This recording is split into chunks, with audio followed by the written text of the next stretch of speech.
we'll continue to look at the price of Bitcoin and see what is happening in the market. And first we'll talk about the news, and the main news is about XRP, because as you know, we had a huge jump in the price, and basically it happened because of this. There is a rumors, or at least an expectation, that XRP will be used in the SWIFT payments, because recently there was a partnership between R3 startup and SWIFT for their operation for the payments via the R3 technology, and we actually know that R3 and XRP have and Ripple have huge relationship, and like very tight relationship.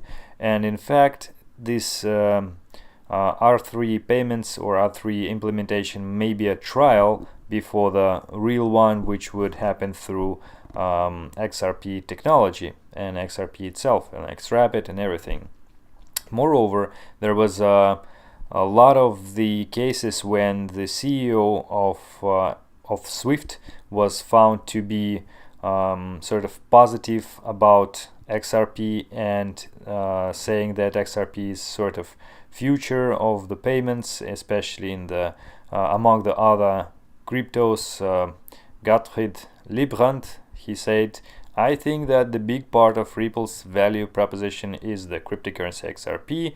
There we do find the banks are hesitant to cover things into cryptocurrency right now because of the volatility of the currencies, implying that if something will be better in the future on that matter, then we may have such a implementation, and take into account that they think that XRP is cool, then probably they will use XRP and banks will use as well." So it's sort of rumors slash news, but yeah, it's a huge expectation basically, and XRP are well known for their marketing skills. Moreover, they also have the whole set of news these days. Together with this partnership of SWIFT with R3, they have this SBI holdings in Japan and R3 with a joint venture. In fact, again, huge partnership, and SBI is one of the biggest holdings, one of the biggest companies in Japan, and now they have another partnership, and XRP also plays a significant role in that, on the same, because of the same reasons. And in fact, they may have a built sort of initial precedent for the other banks in Europe, in United States, to do similar things.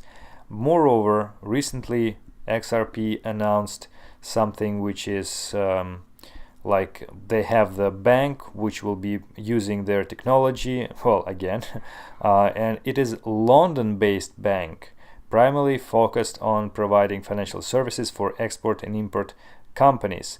And this bank, well, they say that it's super cool, but there is, as this article in Forbes said, there's one problem.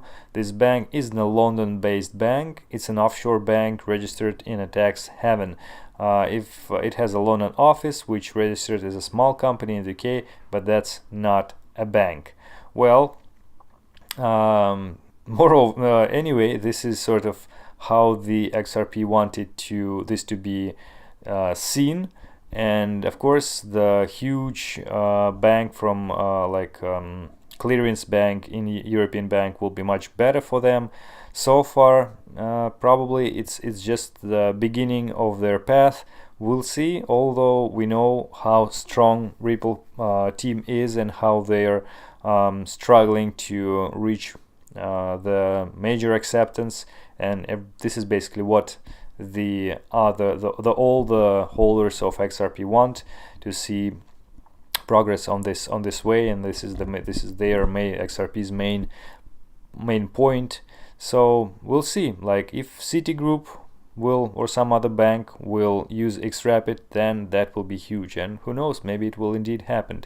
So returning to our main main currency not XRP, BTC, Bitcoin, there are other things to say. Just want to show you this tweet from Moon Overlord on Twitter. He said, "Just heard from a indeed, this has some truth behind it, and somebody knows something. If this guy would be right, then probably he will get like 100,000 followers instantly. Maybe something in SEC is about to be decided about the regulations of Bitcoin, or it's just sort of semi-joke, who knows. But in any case, I wouldn't be surprised that if we will know that something really positive and the development and progress on this matter is happening. And moreover, even such bearish media like Market Watch, which was bombarding us with the negative sentiment about the price, technical analysis, he said that now we are entering technically oversold territory, and referring to some of the analysts who are saying that okay, we were in the sideways and now we went down. The RSI is very oversold. That basically we need to find the way one way or another, but basically we need to get some kind of release of the stress of the selling pressure which we saw recently. And yeah, in fact, we see that a little bit. We already have some bounce of the price from the lowest point which we had at 3,000 almost 3,350 or something like that. So on the short time scale, we actually have higher highs and higher lows. So we're forming a new channel. Maybe we will go to something as the resistance top of this triangle or this wedge which we talked before. But again, we're trying to break out of this new consolidation zone which we formed after the drop. And you see, when we were at the level of, let's say, 6,000 or higher, then every move of $100 or even $200 wasn't that huge.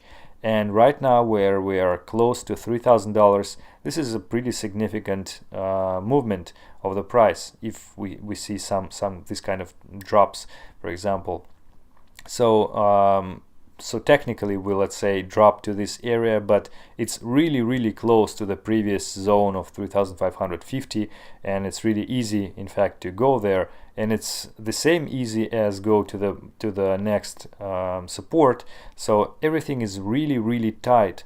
And as I said before, initially when we were in this area, we were sort of constrained between the previous low of 3,150 and the local high of 4,100.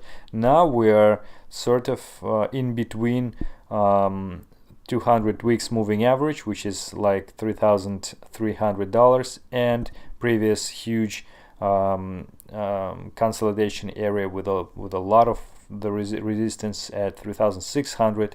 And every move is really critical. The longer we are staying in those zones, so we either need to go below 3,100 to see some definitive price action, or at least higher than 4,000. Now we're in the trap, in a real bad trap for the price. So yeah, again, can just refer you to the previous video, which was 2 days ago, about why I think the price is more seem to be aiming to the bullish side and not the bearish, and the sentiment of the market, etc. But shortly, I would say that we need to test this line, maybe this line again, and eventually within the maybe maybe even 1 week, we will find some kind of solution to this trap and go one way or another. And I would like say maybe 66%, in my opinion, will go higher than 3,600, and then maybe even try to test 4,000 although everybody are expecting to have a new low. We'll see, guys. Just one last thing which I was going to mention is the halving of Bitcoin issue.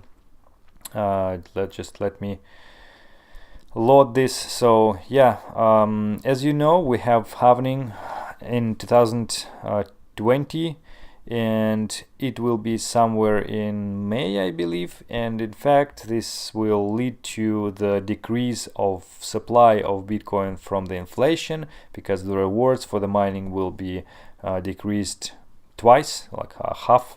I will have only half of the current value, and this chart indicates that we sort of having already a bull market during the halving event, when the halving event happens. So, and it even boosts its this bull market even more. So who knows, but actually at the certain point of time, very soon, we should see this sort of at least lowest point of the price to happen.